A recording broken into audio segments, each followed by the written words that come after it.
Assalamualaikum warahmatullahi wabarakatuh. Di sini kami dari kelompok 4 yang akan mempresentasikan dari hasil makalah kami yang berjudul Model Bisnis Islami. Baik, di sini saya sebagai pemateri pertama akan memaparkan poin A, yaitu konsep bisnis syariah mudharabah. Menurut Sayyid Sabiq, mudharabah itu adalah akad antara dua belah pihak yang dimana salah satu pihak itu mengeluarkan sejumlah uang untuk dikelola dengan syarat keuntungan dibagi dua sesuai dengan perjanjiannya. Jadi mudharabah itu adalah akad kerjasama antara dua belah pihak, di mana pihak yang pertama itu mengeluarkan modal dan pihak yang lainnya itu mengelola modal. Ada beberapa prinsip-prinsip utama dalam akad mudharabah. Yang pertama itu kerjasama usaha. Mudharabah itu melibatkan kerjasama usaha antara dua belah pihak, yakni pemilik modal dan juga pengelola modal. Yang kedua itu pemilik modal dan pengelola. Pemilik modal di sini itu menyediakan modal yang diperlukan untuk usaha tersebut. Sedangkan pengelola modal itu bertanggung jawab terhadap pengelolaan dan operasional usaha. Yang ketiga itu pembagian keuntungan dan resiko. Keuntungan dari usaha dibagi antara pemilik modal dan juga pengelola modal sesuai dengan kesepakatan awal. Yang keempat itu tanggung jawab kerugian finansial. Kerugian finansial dari usaha hanya ditanggung oleh pemilik modal. Yang kelima itu kesepakatan bersama. Semua aspek pembiayaan mudharabah itu diatur dalam kesepakatan bersama antara pemilik modal dan pengelola modal. Kesepakatan ini itu mencakup pembagian keuntungan, tanggung jawab dan kerugian, dan juga peraturan lainnya yang mengatur hubungan antara kedua belah pihak. Yang keenam itu insentif untuk kolaborasi dan sukses. Jadi sistem bagi hasil dalam mudharabah itu menciptakan insentif bagi kedua belah pihak untuk berkomitmen dan bekerja sama dengan baik. Berikut penerapan akad mudharabah dalam bisnis syariah itu digunakan dalam berbagai sektor. Berikut adalah beberapa aplikasi utama. Yang pertama itu pembiayaan usaha mikro kecil dan menengah atau UMKM. Nah, mudharabah di sini itu memberikan kesempatan bagi UMKM untuk mendapatkan modal tanpa beban bunga. Yang kedua itu investasi di sektor properti dan infrastruktur. Jadi akad mudharabah di sini itu juga digunakan dalam proyek kolaboratif yang memerlukan kontribusi modal besar. Dalam konteks ini, beberapa pihak itu dapat berinvestasi bersama dalam proyek-proyek besar, berbagi risiko dan keuntungan secara proporsional. Yang ketiga itu lembaga keuangan syariah. Jadi bank syariah di sini tuh menerapkan mudharabah untuk menghimpun dana dari nasabah melalui produk seperti tabungan dan deposito mudharabah. Modal ini tuh kemudian dikelola untuk berbagai keperluan bisnis sesuai dengan prinsip-prinsip syariah. Baik, di sini saya akan sedikit menjelaskan tentang konsep bisnis syariah musyarakah. Musyarakah adalah akad kerjasama antara dua pihak atau lebih untuk suatu usaha tertentu, di mana masing-masing pihak memberikan kontribusi dana atau kompensasi dengan kesepakatan bahwa keuntungan dan risiko akan ditanggung bersama sesuai dengan kesepakatan. Kemudian ada macam-macam musyarakah. Nah, musyarakah ini dibagi menjadi dua. Yang pertama itu adalah musyarakah kepemilikan. Terciptanya karena adanya warisan, wasiat atau kondisi lain yang mengakibatkan pemilikan satu aset oleh dua orang atau lebih. Kemudian yang kedua adalah musyarakah akad. Nah, musyarakah akad ini tercipta dengan cara kesepakatan di mana dua orang atau lebih setuju bahwa setiap orang dari mereka memberikan kontribusi modal musyarakah. Mereka sepakat berbagi keuntungan dan kerugian. Kemudian yang kedua adalah pelafal akad atau perjanjian. Nah, dalam musyarakah, pihak-pihak yang bertransaksi saling mencampurkan asetnya, baik real aset maupun finansial aset, menjadi satu kesatuan dan kemudian menanggung resiko bersama-sama untuk mendapatkan keuntungan satu sama lain. Di sini, keuntungan dan kerugian itu ditanggung bersama karena dalam musyarakah tidak memberikan kepastian pendapat atau return baik dari segi jumlah maupun waktu. Yang terakhir adalah aplikasi musyarakah dalam fikih dan dalam perbankan syariah. Dalam fikih, konsep musyarakah digunakan dalam arti yang lebih luas. Syarat aplikasi musyarakah dalam fikih ini adalah produk ijtihad para fuqaha. Abdullah Said pernah menyebutkan beberapa hal penting yang terkait dalam aplikasi musyarakah. Yang terkaitnya itu salah satunya fokus pada musyarakah atau syirkah al-inan, yaitu yang pertama adalah modal, yang kedua manajemen, yang ketiga adalah jangka waktu, yang keempat jaminan dan prinsip bagi hasil. Baik, assalamualaikum warahmatullahi wabarakatuh. Saya Muhammad Imran Maulana. Saya akan memaparkan atau menjelaskan poin C, konsep bisnis syariah murabahah. Jadi konsep bisnis syariah yang itu pastinya kan sistem bisnis yang mengikuti prinsip-prinsip syariah. Dan murabahah ini secara bahasa Arab, murabahah ini rabaha yurabbihu murabahatan. artinya itu saling memberikan keuntungan. Di sini ada beberapa definisi murabahah menurut para ulama, diantaranya menurut ulama Hanafi ya, murabahah adalah memindahkan hak milik seseorang kepada orang lain sesuai dengan transaksi dan harga awal yang dilakukan pemilik awal, ditambah dengan keuntungan yang diinginkan. Jadi murabahah ini adalah salah satu bentuk jual beli dalam Islam yang mengedepankan prinsip transparansi dan dalam transaksi.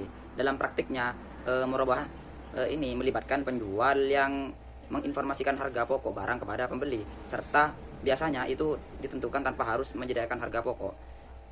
Jadi murabahah ini itu keuntungannya itu disebutkan di kesepakatan awal terlebih dahulu kalau murabahah, jual beli murabahah. Terus lanjut prinsip-prinsip bisnis syariah dalam murabahah. Ini ada transparansi harga ya.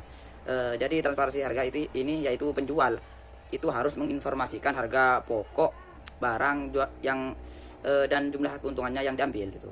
Terus yang kedua ini ada kesesuaian dengan syariah. Kesesuaian dengan syariah yaitu produk yang dijual itu harus halal dan tidak bertentangan dengan hukum Islam. Jadi kalau misalnya ini bertentangan dengan hukum Islam itu tidak bisa dikatakan dengan bisnis syariah. Yang ketiga ini ada tidak mengandung unsur riba. Yang mana tidak mengunsurkan unsur riba itu keuntungan yang diperoleh itu berasal dari harga jual yang telah disepakati, bukan dari bunga atau tambahan. Terus yang terakhir ini ada kesepakatan dari awal. Kesepakatan dari awal yaitu harga jual dan skema pembayaran ini disepakati di awal sehingga sehingga tidak ada perubahan harga di kemudian hari. Terus lanjut ada penerapan murabahah dalam bisnis syariah. Di sini ada beberapa penerapan murabahah dalam bisnis syariah, yang mana diantaranya ini ada perbankan syariah. Dalam perbankan syariah ini murabahah digunakan sebagai salah satu bentuk pembiayaan untuk pembelian barang atau aset. Nasabah yang membutuhkan barang tertentu dapat mengajukan pembiayaan kepada bank, sehingga kemudian bank membeli barang tersebut dari pihak ketiga. Setelah itu bank menjual barang tersebut kepada nasabah dengan harga yang sudah ditambahkan keuntungan yang telah disepakati. Terus yang kedua koperasi syariah. Koperasi syariah ini menggunakan murabahah untuk membantu anggotanya itu memperoleh barang kebutuhan dengan cara yang halal. Sistemnya mirip dengan perbankan syariah, akan tetapi biasanya lebih fleksibel dan berbasis komunitas. Terus yang terakhir ada toko atau perusahaan barang dagang syariah. Sebenarnya banyak kan toko atau perusahaan dagang yang menerapkan murabahah sebagai metode transaksi, dan dalam hal ini toko membeli barang dari supplier dan menjualnya kepada konsumen dengan harga yang mencakup keuntungan yang telah disepakati. Baik, cuma itu saja dari saya. Selanjutnya akan dilanjutkan oleh pemateri berikutnya. Assalamualaikum warahmatullahi wabarakatuh. Nama saya Ahmad Afifadori. Di sini saya akan menjelaskan poin D, yaitu studi kasus model bisnis Islami. Di sini ada 2 poin, yaitu yang pertama pembiayaan rumah dengan skema murabahah di bank syariah, dan juga yang kedua yaitu investasi properti. Jadi pembiayaan rumah dengan skema murabahah di bank syariah ini saya contohkan seperti Pak Ahmad ingin membeli rumah untuk keluarganya, tetapi ia tidak ingin mengambil kredit dengan sistem bunga atau riba. Oleh karena itu, Pak Ahmad ini menggunakan pembiayaan murabahah di bank syariah. Dan juga skema apa yang digunakan dalam kasus seperti ini, yaitu awal mula Pak Ahmad ini mendatangi bank syariah untuk mengajukan pembiayaan rumah seharga 500 juta. Dan juga bank tidak memberikan pinjaman tunai, melainkan membeli rumah tersebut terlebih dahulu dari pemiliknya. Penentu harga jual setelah membeli rumah, bank menjual kembali kepada Pak Ahmad dengan harga yang sudah disepakati, misalnya 550 juta. Tadinya harganya 500 juta menjadi 550 juta. Tidak ada bunga. Dalam transaksi ini hanya bank mengambil keuntungan tetap yang sudah disepakati dari awal. Adapun pelunasannya di sini yaitu Pak Ahmad membayar rumah tersebut dengan cicilan tetap selama 10 tahun. Sesuai kesepakatan di awal, jika ada keterlambatan pembayaran, bank hanya boleh menggunakan denda sebagai bentuk dana sosial, bukan keuntungan tambahan. Dan juga keunggulan model bisnis ini yaitu sesuai dengan prinsip-prinsip syariah. Tidak ada unsur riba, gharar, dan juga maisir. Transparan harga juga sudah disepakati sejak awal, sehingga tidak ada pembiayaan tambahan yang tersembunyi. Keuntungan bersama, bank mendapatkan keuntungan dari margin, sedangkan Pak Ahmad di sini mendapatkan rumah dengan sistem yang sesuai dengan prinsip-prinsip syariah. Yang kedua yaitu investasi properti. Di investasi properti ini perumpamaannya kasus dua investor yang ingin berinvestasi dalam properti komersial. Kedua investor ini memutuskan untuk melakukan musyarakah mutanakisah, di mana investor A mengkontribusikan 60% dari modal yang diperlukan, sedangkan investor B mengkontribusikan 40%.